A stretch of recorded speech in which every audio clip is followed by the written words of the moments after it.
Bom dia a todos, como vão? Estamos aqui de volta com mais um Pergunte ao Embaixador. Meu nome é Felipe Camargo, sou diretor aqui no Iris.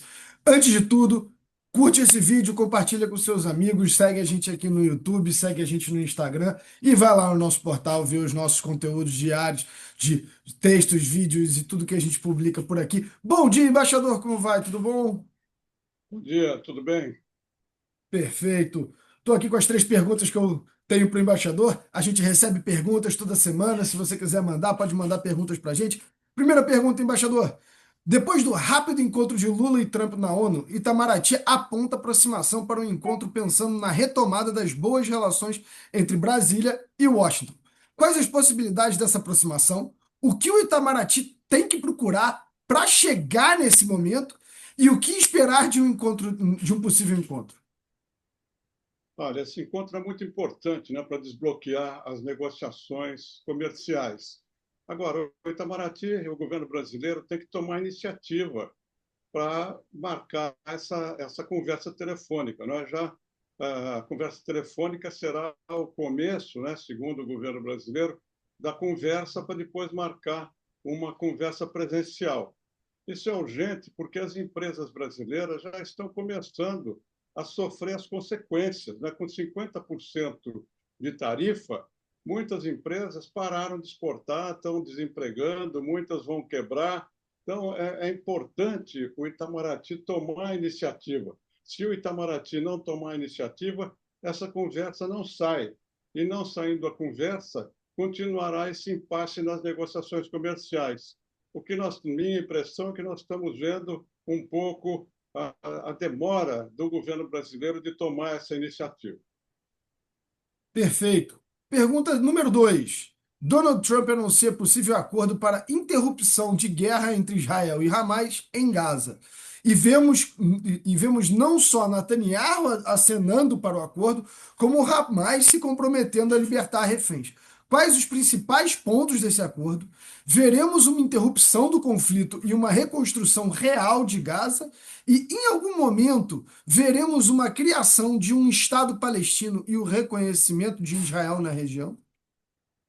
Olha, hoje começam as negociações lá no Cairo, lá no Egito. E esse plano de paz, né, o que o Trump e Israel apresentaram, porque isso não é um plano só americano, é um plano de Israel e dos Estados Unidos. Né? É um plano de paz, não a suspensão das hostilidades. Porque o que está sendo negociado agora, a única coisa que está sendo negociada é a troca de prisioneiros. Depois disso, né, teria que haver o compromisso de Israel de suspender as operações militares, a formação de um comitê palestino, do qual o Hamas faria parte, e depois a criação desse conselho integrado por personalidades, inclusive o Tony Blair e o próprio Trump, para operar a transição para a autodeterminação, como diz lá a proposta do Trump. Acontece que a proposta que o Hamas colocou, ela inclui alguns elementos que são inaceitáveis para Israel. E essa proposta de Israel, Estados Unidos, também tem alguns pontos que são inaceitáveis para o Hamas. Então, essa proposta que está sendo começada a negociar hoje é uma proposta de curto prazo, só para a troca dos prisioneiros. Será que o Hamas vai entregar todos os prisioneiros em troca de quase nada ou nada? Aí fica a interrogação. Quer dizer, não há planos, cronograma, não há prazos para Israel cumprir o que está na proposta americana. Então, quer dizer, não há garantias de Israel para nada, enquanto o Hamas tem que dar todas as garantias. Vamos ver, eu não estou muito otimista nessa negociação a partir desse plano de paz, não suspensão das hostilidades, e a partir da resposta do Hamas. Esse plano não pode ser uma imposição. A proposta do governo americano e de Israel não pode ser uma imposição. Se for uma imposição, não vai haver acordo, porque o Hamas não vai aceitar todas as condições sem ter garantia de nada. Perfeito. Terceira e última pergunta. Donald Trump convoca comandantes do exército americano, cobra apoio à sua gestão, disciplina e aponta para a convocação de tropas para manutenção da paz e da ordem em estados e cidades, principalmente comandadas pela oposição, pelos democratas. O que efetivamente Donald Trump quer com essas manobras? Ele terá apoio tanto do exército como popular para fazer esse tipo de intervenção? Qual o limite do poder do presidente americano hoje? Olha, essa reunião convocada pelo secretário da Guerra, né, da qual compareceu o Trump, é uma das coisas mais lamentáveis desse governo Trump até aqui. Nem o Mussolini, nem o Hitler conseguiram fazer isso. E ele foi lá e humilhou os militares, gozou os militares, dizendo que quem não estiver satisfeito com o que ele estava dizendo, que podia sair.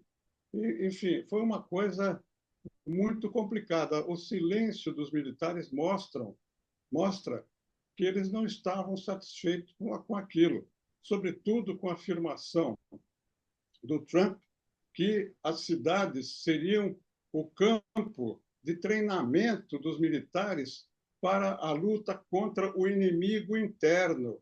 Quer dizer, o inimigo interno seriam os imigrantes, seriam os opositores dele dentro dos estados governados pelos democratas. Então, todo esse episódio é muito lamentável, como eu falei, e os militares não vão fazer nada lá fora do juramento que eles fazem à Constituição. Nos Estados Unidos, o juramento dos militares é a Constituição, não ao governo de turno. Então, eu acho que esse episódio vai ficar na história americana como uma das coisas mais raras, mais esquisitas e mais inexplicáveis da história política americana. Perfeito. Muito obrigado, embaixador. Mais uma semana, mais três perguntas. Um grande abraço. Obrigado, boa semana a todos.